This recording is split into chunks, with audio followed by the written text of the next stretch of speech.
स्वागत है आपका अपने YouTube channel Mohan sir star academy में। कक्षा 10 गणित अध्याय 1 की एक्सरसाइज 1.2 को आज हम हल करेंगे। और जो आपकी एक्सरसाइज है बहुत ही आसान है और क्वेश्चन कोई ज़्यादा डिफिकल्ट नहीं है बेटा, बहुत ही आसान क्वेश्चन है। बस आप वीडियो पर बने रहिएगा और क्वेश्चन को हम पढ़ेंगे। क्या है कि निम्नलिखित संख्याओं को अभाज्य गुणनखंड के गुणनफल के रूप में व्यक्त कीजिए। एक बार फिर पढ़ेंगे। निम्नलिखित संख्याओं को अभाज्य गुणनखंडों के गुणनफल के रूप में व्यक्त कीजिए। तो जो आप लोगों के पास संख्या है उसके जो अभाज्य गुणनखंड है उनको आपको गुणनफल के रूप में व्यक्त करना है। आपके पास जो पहला क्वेश्चन वो है 140, दूसरा है 156, तीसरा है 3825 और चौथा है 5005 और पांचवा है आप लोगों के पास 7429। ये आप लोगों के पास क्वेश्चन है और इनको आपके जो गुणनखंड है उनको आपको गुणनफल के रूप में व्यक्त करने हैं। तो चलिए हम क्वेश्चन फर्स्ट को सोल्व करेंगे। तो प्यारे बच्चों, ये रहा आपका क्वेश्चन फर्स्ट। निम्नलिखित संख्याओं को अभाज्य गुणनखंडों को गुणनफल के रूप में व्यक्त कीजिए। तो ये क्वेश्चन हमने नोट कर रखे हैं, अब हम इनको सोल्व करेंगे और ध्यान से समझेंगे। पहला क्वेश्चन आपके पास 140। अब आप इसके अभाज्य गुणनखंड कीजिए। चलिए देखो, बाद में जीरो है बेटा, जीरो आपका 2 से कटने वाला नंबर्स है। तो 2 का पहाड़ा 14 को कितनी बार काटेगा? 7 बार। 2 सत्ते 14 और 2 0 0। अब फिर 2 से कैंसिल हो जाए क्योंकि बाद का अंक 0 है। अब 2 का पहाड़ा आपका 7 को 3 बार काटेगा। 2 तिया 6, 7 में 6 गए, बचेगा 1, 2 पंजे 10। अब ये 35 है, 35 आपका 5 के पहाड़े में आता है। 5 सत्ते 35 और 7 एकम 7। तो बेटा जो 140 के अभाज्य गुणनखंड हो गए वे हो गए 2 2 5 7। अब आपको इनको लिखना किस प्रकार है? इनको लिखना है अभाज्य गुणनखंडों को गुणनफल के रूप में। किसके रूप में लिखना है? गुणनफल के रूप में। तो लिखिए इसके अभाज्य गुणनखंड। अभाज्य गुणनखंड, गुणनखंड ये आपका क्वेश्चन है कि गुणनखंड है 2 गुणा 2 गुणा 5 गुणा 7। ये आपके गुणनफल के रूप में हमने लिख दिया। अब देखो 2 कितनी बार है बेटा? 2 बार। तो आप इसको 2 को 2 पावर लिख देंगे और गुणा 5 और गुणा 7। तो ये बन गया आपका पहला क्वेश्चन। बहुत ही आसान है। इसके बाद हम क्वेश्चन सेकंड को सोल्व करेंगे। चलिए, तो सेकंड क्वेश्चन क्या है आपके पास? यह है 156। तो करिए 156। अब इसको कैंसिल करिए, आपका 6 है बाद में, तो ये 2 से कैंसिल होने वाला नंबर है, तो 2 से कैंसिल करिए। 2 सत्ते 14, 15 में से 14 गए, बच गया 1, 16 हो जाएगा। 2 अट्ठे 16। अब फिर 2 से कैंसिल करिए। 2 का पहाड़ा 7 में 3 बार चलेगा। 2 तिया 6, 7 में 6 चल जाएंगे, बचेगा 1, 18 हो जाएगा। 2 नम 18। अब 3 से कैंसिल करो, 3 एकम 3 और 3 तिया 9। अब 13 से 13 एकम 13। अब आपके अभाज्य गुणनखंड क्या हो जाएंगे? हो जाएंगे आपके अभाज्य गुणनखंड। गुणनखंड क्या है बेटा? देखिए यहाँ से लिखेंगे 2 गुणा 2 गुणा 3 गुणा 13। ये आपका सेकंड क्वेश्चन है। तो ये हो गया 2 कितनी बार है बेटा? 1 2 2 है, तो 2 बार, 2 की पावर 2 हो जाएगा, गुणा 3 और गुणा 13। तो ये आपका सेकंड क्वेश्चन भी बन गया आराम से। और आशा करता हूँ कि ये 2 क्वेश्चन आपको बहुत ही अच्छे से समझ आए होंगे। इसके बाद हम नेक्स्ट क्वेश्चन को सोल्व करेंगे। तो प्यारे बच्चों, ये रहा आपका थर्ड क्वेश्चन और ये आपका 4 क्वेश्चन हो जाएगा। आपका थर्ड क्वेश्चन क्या है बेटा? यह है 3825। इसको भी आपको अभाज्य गुणनखंड के गुणनफलों के रूप में लिखना है। तो चलिए लिखिए, 3825 को लिखना है आपको। चलिए कैंसिल करिए, बाद में 5 है बेटा। एक बात याद रखना, अगर किसी भी नंबर में बाद का नंबर्स आपका 5 है तो वो 5 से 100% कैंसिल होता है। तो 5 से कटे। 5 का पहाड़ा 38 में कितनी बार चलेगा? 5 सत्ते 35। 38 में से 35 गए, बचेंगे 3। कितना हो जाएगा? ये हो जाएगा आपका 32 और 5 छंग 30। 32 में से 30 गए, बच गए 2, 25 हो गया। 5 5 25। अब 5 है, अभी भी 5 से कैंसिल होगा। अब 5 कम 5, 7 में से 5 गए, बचेंगे 2, 26 हो गया। 5 5 25। अब बच गया आपका कितना? 1, क्योंकि 26 में से 25 गए तो बचेगा 1। अब ये 15 हो गया। 5 तिया 15। अब आप इसको 3 से कैंसिल कर दीजिएगा। अब 3 पंजे 15 और 3 एकम 3। अभी भी ये 3 से कैंसिल हो रहा है बेटा। 3 का पहाड़ा 5 में चलेगा। 3 एकम 3 एक बार। 5 में से 3 गए, बच गए 2, 21 हो गया। 3 सत्ते 21। अब आप इसको 17 से कैंसिल कर दीजिएगा। 17 एकम 17। तो अब इसके लिखिए आप अभाज्य गुणनखंड। अभाज्य गुणनखंड। तो ये अभाज्य गुणनखंड आपके हो जाएंगे, अभाज्य गुणनखंड हो जाएंगे आपके 5 गुणा 5 गुणा 3 गुणा 3 गुणा 17। समझ रहे ना आप। तो अब देखिए 5 कितनी बार है, 2 बार है, तो 5 की पावर आ जाएगा 2 गुणा 3 कितनी बार है, 2 बार है, तो 3 की पावर आ जाएगा 2। 17 एक बार है तो एक बार। तो बेटा ये रहा आपका आंसर, बन गया ये भी क्वेश्चन। अब इसके बाद हम क्वेश्चन करेंगे चौथा हल। क्या है बेटा, ये है 5005। अब आप इसको भी हल करेंगे। तो सबसे पहले बेटा आप इसको हल करेंगे, पहले आप लिख लीजिएगा। ये रहा क्वेश्चन इस प्रकार। और चलिए देखो, मैंने बताया था कि लास्ट का नंबर अगर आपका 5 है तो वो 5 से कैंसिल 100% होगा। अब 5 एकम 5, 5 0 0, 5 0 0 और 5 एकम 5, ये हो गया आपका। अब आपको दिख रहा होगा कि 1 है बाद में। अब 1 आपका 11 के पहाड़े में भी आता है बेटा, और 13 के पहाड़े में भी आता है, और आपका 7 के पहाड़े में भी आता है। तो आपको सबसे पहले छोटे नंबर से कैंसिल करना है 7 से। 7 एकम 7, 10 में से 7 गए, बच गया 3, कितना हो जाएगा, 30 हो जाएगा। और 7 चौक 28, 30 में से 28 गए, बच गए 2, 21 हो जाएगा। 7 तिया 21, कितना हो गया, ये हो गया आपका 143। अब आप इसको 11 से कैंसिल करिए बेटा। 11 ही कम 11, 14 में से 11 गए, बच गए 3, 33 हो गया। 11 तिया 33। अब आप इसको 13 से कैंसिल कर दो, 13 ही कम 13। चलिए बन गया क्वेश्चन। अब आप इसको लिख दो अभाज्य गुणनखंड। क्या है इसके अभाज्य गुणनखंड, अभाज्य गुणनखंड, अभाज्य गुणनखंड है बेटा इसके 5 गुणा 7 गुणा 11 गुणा 13। तो इसमें कोई भी नंबर से आपका डबल बार नहीं है, इसलिए ये आपका हो जाएगा आंसर। इसके बाद हम सेकंड क्वेश्चन को हल करेंगे, बस आप वीडियो पर बने रहिएगा। तो प्यारे बच्चों ये रहा आपका पहले का लास्ट क्वेश्चन। क्या है, 7429। तो चलिए ये आपको कैंसिल करना है। पहले लिख लीजिए क्वेश्चन को, 7429। तो चलिए अब आपको पता है, ये देखना है कि 9 किस किस के पहाड़े में आता है। तो देखो, एक तो आपका 9 आता है 17 के पहाड़े में। चलो 17 से ही सबसे पहले आप इसको कैंसिल कर दीजिएगा। चलो 17 का पहाड़ा 74 को कितनी बार कैंसिल करेगा, 17 कम 17, 17 दूनी 34, 17 त्या 51, 17 चौका 68, 17 पंजे 85। तो देखो 5 बार तो ज़्यादा हो जाएगा, तो 17 चौका 68। 74 में से 68 गए, बचेंगे 6, कितना हो जाएगा 62। अब 17 कम 17, 17 दूनी 34, 17 तिया 51, 17 तिया 51, बचेगा कितना, ये हो गया था आपका 62। अब 62 में से 51 गए तो बचेंगे 11 बेटा, तो ये हो जाएगा 119, और 17 सत्ते 119, तो ये 437 बार कट गया। अब आप इसको कैंसिल कर दो। देखो 7 है, 7 आपका 19 के पहाड़े में भी आता है बेटा। अगर आप कक्षा 10th के स्टूडेंट हो तो कम से कम आपसे ना 20 तक पहाड़े आने ही आने चाहिए, ये तो इम्पोर्टेंट है। कुछ टॉपिक आपके ऐसे होते हैं जो कि कांस्टेंट होते हैं आपके लिए, जो कि नियत होते हैं, यानी कि आपसे आने ही चाहिए।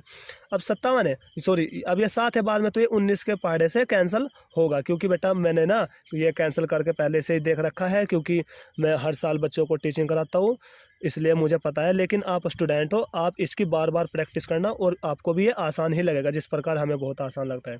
तो 19 से कैंसिल, 19 ही कम 19, 19 दूनी 38, 19 तिया 57, देखो ज़्यादा हो जाएगा, 3 बार पढ़ के 19 तिया 57, तो इस बार इसलिए कितने बार चलेगा 19 का पहाड़ा 43 में, 19 ही कम 19, 19 दूनी 38। अब 43 में से 38 गए, बचेगा 5, कितना हो जाएगा 57, 19 तिया 57, 19 कम 19, 19 दूनी 19 तिया 57। अब रह गया आपका 23। अब 23 से ही कैंसिल होगा, 23 ही कम 23। चलो बेटा अब लिख लो इसके अभाज्य गुणनखंड, अभाज्य गुणनखंड। तो देखो कितना आसान क्वेश्चन है, बन गया ना आपका ये भी। 17 गुणा 19 गुणा 23। तो देखो ये आपके एक्सरसाइज 1.2 के कक्षा 10 में चैप्टर 1 की जो पहला क्वेश्चन है उसके आपने 5 के 5 पार्ट कर लिए। अब हम इसका सेकंड पार्ट देखते हैं क्या है बेटा। तो चलिए प्यारे बच्चों, ये रहा आपका क्वेश्चन सेकंड। क्या है, पूर्णांकों के निम्नलिखित युग्मों के HCF और LCM ज्ञात कीजिए तथा इसकी जांच कीजिए कि दो संख्याओं का गुणनफल बराबर HCF गुणा LCM है। देखो बेटा, ये आपका एक सूत्र है जो कि आपको याद करना पड़ेगा। ये आपका सूत्र बहुत ही इम्पोर्टेंट है, और ये क्लास 10th में नहीं, ये आगे भी आपके बहुत ज़्यादा काम आएगा। तो ये हमने क्वेश्चन टाइप कर रखा है और देखते हैं। ये रहा आपका क्वेश्चन। ये रहा 26 और 91। इसका आपको ना एलसीएम और एचसीएफ दोनों निकाल करके फिर आपको जांच भी करनी है कि दो संख्याओं का गुणनफल बराबर लेस है गुणा मैस है। यानी कि लेस है को बेटा ना हम एलसीएम बोलते हो और मैस है को एचसीएफ बोलते हो। कभी कुछ बच्चे जो है ना कंफ्यूज होते हैं कि सर बुक में तो कहीं भी लेस है और मैस है लिख ही नहीं रखा, तो इसलिए मैंने इनके नीचे लिख दिया। लेस है को आप एलसीएम बोलते हैं, एल का मतलब होता है लोवेस्ट, सी का मतलब होता है कॉमन, एम का मतलब है मल्टीप्लाई। तो इसको बोलते हैं बेटा हम लीस्ट कॉमन मल्टीप्लाई। एल का मतलब होता है लीस्ट, सी का मतलब होता है कॉमन, एम का मतलब होता है multiply. Least common multiply, H का मतलब हैस्ट, सी का मतलब होता है कॉमन, एफ का मतलब होता है फैक्टर्स। तो हैस्ट कॉमन फैक्टर्स, ठीक है बेटा। तो आपका पहला क्वेश्चन यह है 26 और 91 का। तो आप 26 को इस प्रकार लिख लेंगे, लिख लेना, बहुत ही आसान है। आप 91 को भी इस प्रकार लिख लेंगे, लिख लेंगे। अब आप 26 को गुणन खंडों के रूप में किस प्रकार लिख सकते हो? 26 को लिख सकते हो आप 26 को, चलो कैंसिल करो बेटा।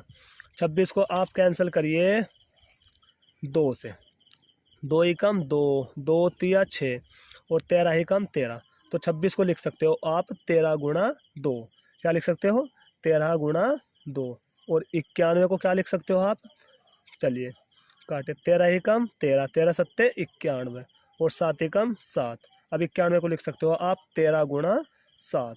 तो ये रहा आपका क्वेश्चन। तो चलिए अब आपको इसका एचसीएफ निकालना है। एचसीएफ निकालने के लिए आपको करना क्या होता है बेटा, इसमें कॉमन क्या है, यानी आपको जोड़ा क्या बनता है।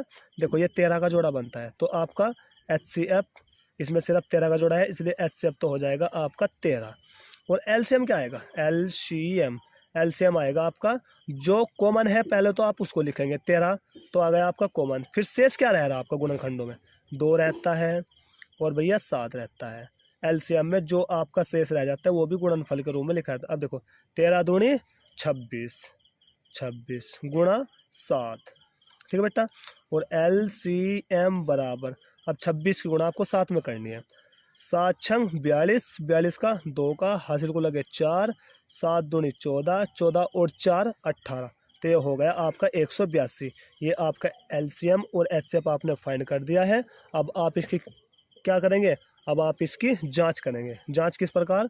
वही जांच यहाँ लिख देगा जांच। जांच को आप बोलते हो वेरिफिकेशन। क्या बोलते हो? वेरिफिकेशन।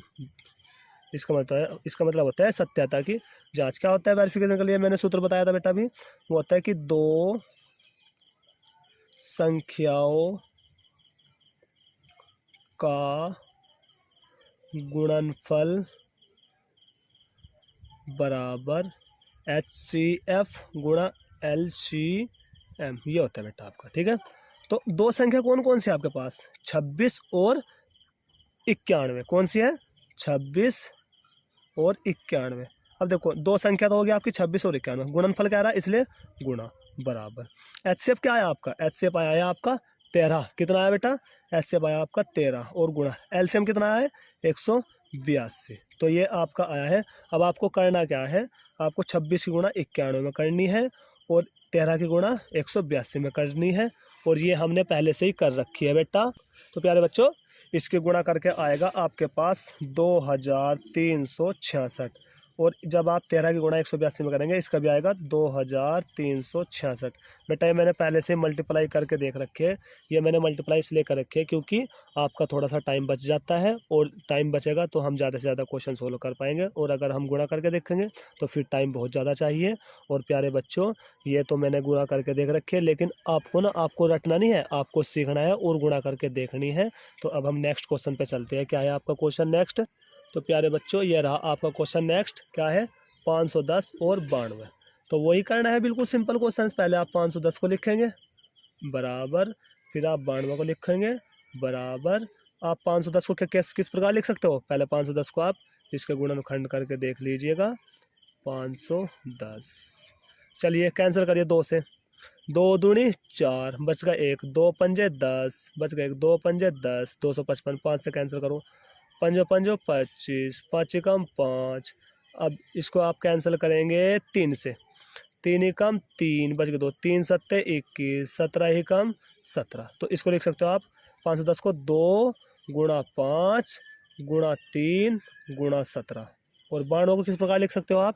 92 को लिख सकते हो आप 92 के पहिया आप इस प्रकार देख लीजिएगा, 2 चौक 8 बच गया 1, 2 छिंग 12, अब 2 दूनी 4, अब 2 तिया 6 और 23 एकम 23। इसको लिख सकते हैं आप 2 गुणा 2 गुणा 23। अब इसका पहले आप एच सी एफ निकालिए, HCF बराबर, पहले आप जोड़ा देखो किसका बनता है, 2 का जोड़ा बनता है और भी कोई जोड़ा बन रहा है इसमें 9, तो इसका HCF तो हो जाएगा 2 और LCM क्या आएगा भैया इसका, LCM बराबर, जोड़े से अलग, जोड़े से अलग है, एक तो आपका 2 है, ये तो आपको कॉमन में है, 5 बच रहा है और 3 बच रहा है, आपका 17 बच रहा है, फिर ये आपका 2 बच रहा है और आपका ये 23 बच रहा है। ये आपका है बेटा, ये आपका वो रह रहा है शेष। और जब आप इसकी सारे की मल्टीप्लाई करेंगे तो आपके पास जो आएगा, तो बच्चे आपके पास आएगा, ये आएगा 23,460। ये मैंने पहले से ही मल्टीप्लाई करके रख रखी है बेटा, मतलब कि मैंने पहले से मल्टीप्लाई करके देख रखी है। अब आपको करने क्या है, अब करने है आपको इसकी जांच यानी वेरिफिकेशन। जांच में क्या होता है वही पहले आप सूत्र लिखेंगे, 2 संख्याओं का गुणनफल बराबर, 2 संख्याओं का गुणनफल बराबर होता है HCF गुणा LCM। तो 2 संख्याओं का गुणनफल, 2 संख्या कौन कौन से आपके पास, 510 गुणा 92 बराबर HCF कितना आया बेटा आपके पास, HCF आया 2 गुणा LCM कितना आया आपके पास 23,460। अब जब आप इसकी गुणा करेंगे तो आपके पास आएगा, तो प्यारे बच्चों जब आप इसकी गुणा करेंगे आपके पास आएगा 46,920 और जब आप इसकी गुणा इसमें करेंगे तो ये भी आएगा आपके पास 46,920। तो देखो बहुत ही आसान आपके पास आंसर आता है। अब हम इसके बाद नेक्स्ट क्वेश्चन देखते हैं। तो चलिए बच्चों ये रहा आपके पास लास्ट क्वेश्चन 336 और 54। ये आपका अभ्यास 1.2 का दूसरे का लास्ट क्वेश्चन है, फिर इसके बाद आपका क्वेश्चन थर्ड आएगा। तो क्या है 336 और 54, वही आपको HCF और LCM आपको फाइंड करना है। तो सबसे पहले हम 336 को देखेंगे किस प्रकार लिख सकते हैं, 336, चलो कैंसिल करो 2 से, 2 एकम 2 बच गया 1, 2 छिंग 12 बच गया 1, 2 अट्ठे 16, अब फिर 2 से कैंसिल करो, 2 अट्ठे 16, 2 चौक 8, 2 चौक 8, 2 दूनी 4 और 2 दूनी 4, 2 एकम 2, 3 से 3 सत्ते 21 और 7 एकम 7। तो आप 336 को लिख सकते हो 2 गुणा 2 गुणा 2 गुणा 2 गुणा 3 गुणा 7, 1 2 3 4, 1 2 3 4, 3 और 7, 3 और 7, बिल्कुल ठीक है। अब आप 54 को देखो बेटा किस प्रकार लिख सकते हो, 54 को कैंसिल करो आप 2 से, 2 दूनी 4 बच गया 1, 2 सत्ते 14, 3 नम 27, 3 तिया 9, 3 एकम 3। अब आप इसको लिख सकते हो 2 गुणा 3 गुणा 3 गुणा 3। अब HCF देखो जोड़े किस किस के बनते हैं, एक तो 2 का और एक आपका 3 का बनता है, और भी बन रहे हैं आपके जोड़े 9, तो 3 दूनी 6, तो HCF तो आ जाएगा आपका 6। LCM पहले आप जोड़ा देख लो किस किस का बनता है, एक तो 2 और ये आपका 3, फिर आपका क्या रहता है 2 रहता है, 2 2 यानी कि 2 2 2, 1 2 3 1 2 3, और फिर आपका 7 भी रहता है बेटा, और एक आपका ये 3 रहता है, और फिर आपका एक ये 3 रहता है। और जब आप इसकी मल्टीप्लाई करेंगे तो इसकी मल्टीप्लाई करके आएगा, तो आएगा बेटा आपके पास 3024, ये आपका LCM आएगा इसकी गुणा करके। अब आप इसकी क्या करेंगे, अब आप इसकी जांच करेंगे यानी कि सत्यता की जांच करेंगे। तो चलो बच्चा करो जांच करो इसकी, 2 संख्याओं का गुणनफल बराबर HCF गुणा LCM। तो आपके पास 2 संख्या कौन कौन सी है, आपके पास 2 संख्या है बेटा, एक तो है आपके पास 510, सॉरी पहले देखते हैं बेटा, आपके पास संख्या है ये है आपके पास 336 और 54, कौन कौन सी है 336 और 54। और फिर इसका जो HCF आया है, HCF आपके पास आया है 6 और LCM आया है 3024। तो HCF इसका 6 और LCM इसका 3024। तो जब आप इसकी फाइनली गुणा करेंगे तो गुणा करके आपके पास आएगा, तो बच्चों इसकी गुणा करके आपके पास आएगा 18,144। और जब आप इसकी गुणा करेंगे तो इसका भी यही आएगा 18,144। तो ये आपके पास वेरिफिकेशन बिल्कुल राइट है। अब आई होप, मैं आशा करता हूँ कि आपकी समझ में क्वेश्चन बहुत ही अच्छे से आए होंगे। और प्यारे बच्चों, चैनल को लाइक, सब्सक्राइब एंड कमेंट और शेयर करना ना भूलें, क्योंकि इनसे पहले वीडियो में आपका बहुत ही अच्छा प्यार देखने को मिला है प्यारे बच्चों। तो आई होप आपके लिए ये क्वेश्चन बहुत ही इम्पोर्टेंट है। मैं आशा करता हूँ कि ये क्वेश्चन आपको बहुत ही अच्छे मार्क्स से पास कराएंगे। तो थैंक यू सो मच।